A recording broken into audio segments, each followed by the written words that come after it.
કોંગ્રેસ કોમ્પિટિશનમાં નિકેશમાં જેમાંથી વિભાગ દ્વારા પીએમના મધ્યમાં અને લોકસભામાં જે અધ્યક્ષમાં જે ઓમ બિરલામાં એ દ્વારા જનરેશન વિડીયો અંગ્રેજ કોંગ્રેસના નવા નનેતાઓને વિષય સાથે ભંગ નોટિસ ફટકારવામાં આવી છે. નોટિસમાં જયરામ રમેશ, પવન ખેરા અને સુપ્રિયા સિનેતા અને સંજીવ સિંહનો સમાવેશ થાય છે, જ્યાં તેમને 3 દિવસમાં જવાબ આપવા માટે કહેવામાં આવ્યું છે. કે સુરતમાં મનપા સેન્ટરમાં ઝોનમાં નાયબ આરોગ્ય અધિકારી ડોક્ટર આઈપી ભટ્ટને તાત્કાલિક અસરથી સસ્પેન્ડ કરાયા છે.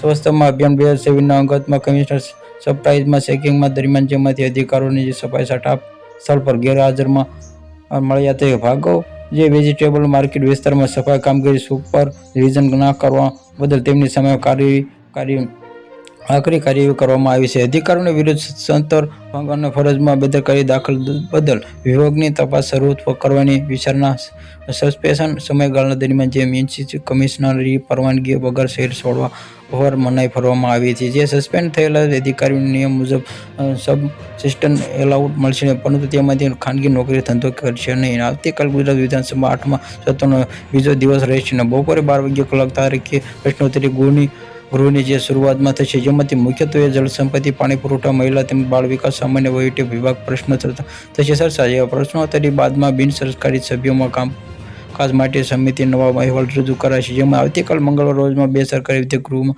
કરાશે રજૂ. ગુજરાતમાં દુકાન તથા રોજગારની સેવાના સ્તરો સુધારા વિધેયક રજૂ કરશે. તેજી વિધેયક કરકેડા ગણત વહીવટી પત્તાઓની જમીન ગુજરાતમાં જે સુધારા વિધેયક આ બંને ગૃહ થશે ચર્ચા થશે. અમદાવાદ શહેરમાં 16 ફેબ્રુઆરીમાં સોમવારે રોજ સોના ચાંદીનો ભાવમાં સવારે ઘટાડો બાદ થોડા વધારો નોંધાયો છે. 10 ગ્રામ સોનાનો ગ્રામમાં 1,59,250 પહોંચી, જ્યારે ચાંદીનો ભાવમાં 2,47,00,000 પહોંચ્યો. જેમાં પ્રતિ પ્લાસ્ટિક બનાવવા ફેક્ટરી સામે કડક કાર્યવાહી કરવામાં આવી છે. એમસીમાં કરેલા પ્રતિબંધ પ્લાસ્ટિક મામલે હાઈકોર્ટ ટકોરો એમસીસીનો મોટો નિર્ણય. એમસીની હેલ્થમાં સોલિડ વેસ્ટ કમિટીને લેવામાં આવતી એમસીસી દલમાં, જેમાંથી કાર્યવાહી ફેક્ટરી પ્રતિબંધ પ્લાસ્ટિક ફટકારે 15 દિવસ ફેક્ટરી સીલ મારી રિટેલ વેચાણ કરતા 100 કિલો વધુ ફટકારો 10 દિવસ સીલ કરાશે. ત્યાં સુધી લારી ફેરવવાની સામે જ થતી કાર્યવાહી.